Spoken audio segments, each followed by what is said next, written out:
What's good, friends? Chris coming back at you for a video today talking about the C.L.O.S.E.R framework taught by none other than Alex Hormozi. He's the author of the $100 million book series. If you're watching this video, it's very likely that you already know who he is. So without further ado, let's go through the C.L.O.S.E.R framework. The C.L.O.S.E.R framework is pretty straightforward. It stands for clarify, label, overview, sell vacation, explain, and reinforce.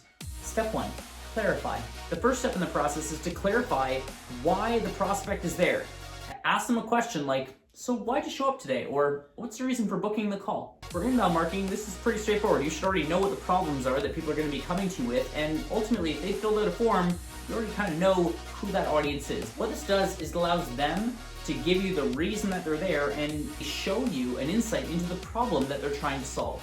Step 2 is label. Now that you've done step 1 and you've clarified the reason why they're there, you're going to label their problem, and you're going to say, okay, so the problem that you're having is this. Is that correct? It's too easy to assume that you know what the problem is, but it could be something really specific to them, and you just want to make sure that you have a clear finger on the pulse of what that problem is, because that's what we're going to use later on in the sales conversation. The third part of the process is overview.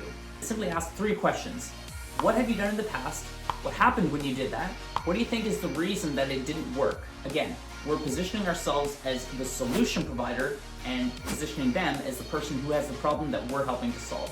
What this does is it not only uncovers problems and setbacks and hurdles or objections that might come up, but it also helps you to really air everything out and make sure that you have an idea of what could be coming at you inside of the conversation. All we're going to do is repeat these questions until there aren't really any more answers. The fourth part is to sell a vacation. It's very often said that people don't buy a drill, they buy a hole. And that's what this idea is all about. We're going to sell the dream outcome. I like to think of this in 2 parts. The first is the transition. You just went through a whole bunch of problems and hurdles that they've had to overcome and basically reviewed everything that your prospect has done in the past. What I like to do is reframe this just after going through all the problems. I'll say, I think you're really gonna like our program because, and then list off the problems that they just told you. You can then go on to invite them to say something along the lines of, are you ready to see how our program works? What this does is it subconsciously ties the problems that they thought they had before to the solution that you're providing inside of your program. You're gonna like the program because problems, followed by, would you like to see how it works? And this is where we enter into step 5, which is kind of like explaining your program, but it's also transitioning into the close. Before we go any further, if you like this video and you're getting some value from it, why don't you go ahead and smash that like button so that YouTube knows that I'm doing a decent job. Plus, it doesn't hurt. I mean, I always like knowing that I'm doing a good job. So go ahead, hit that like button if you wouldn't mind. So what we're gonna do is we're gonna actually explain our program. And I like to think in terms of 3 to maybe 5 key features and benefits that you provide. Typically, people can only remember like 3, so I would try to keep it as low as possible here, and you just want a high-level overview of what it is that you provide.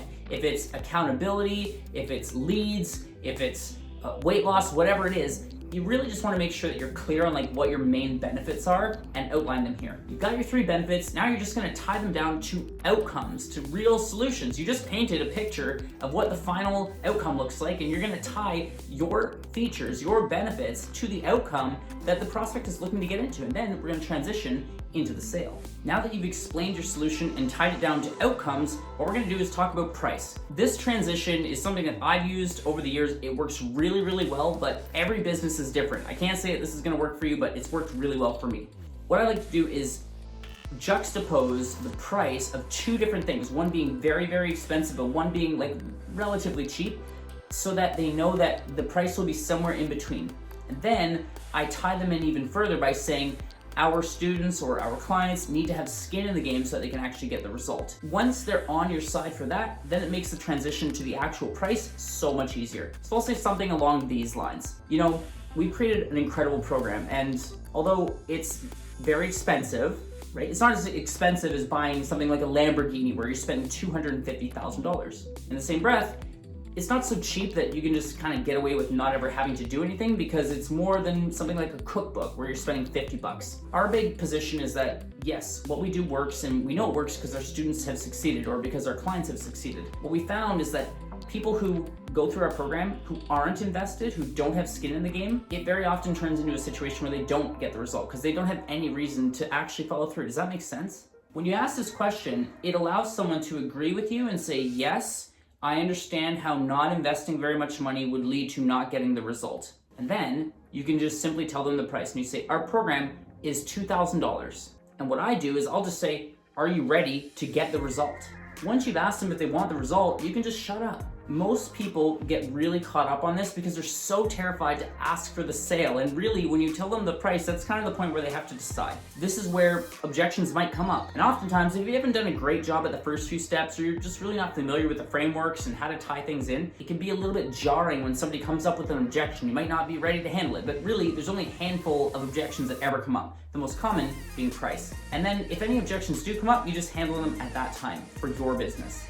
It's going to be really hard for somebody to say, no, I don't want the end result. So it just makes things a little bit smoother. Once they say yes, you can just start transitioning into the point where you can reinforce.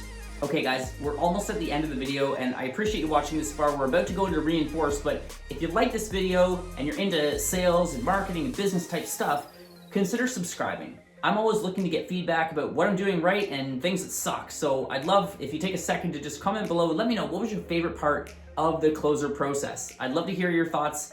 Get at me in the comment section, you fucking flamingos. The last step is to reinforce, and really all we're doing is just saying, congratulations, you did a good job, you did the right thing. You've made a smart choice by doing this. It doesn't need to be complex, it doesn't need to be complicated, but this last step prevents your buyer from thinking maybe I did the wrong thing, because you're telling them right then and there that they have done the right thing. And so it just reduces your churn and your buyer remorse to make sure that they do actually stay with you. Now, one thing to be careful for is the objections. I am going to be making an in-depth video going over the 3 main objections and a handful of others that you encounter in just about every type of business. If you're interested in that video and you want to see it, you're going to have to subscribe and turn the bell notification on so that you don't miss it when I drop that video. So that's it for this one, and I'll see you in the next one. Peace out, guys.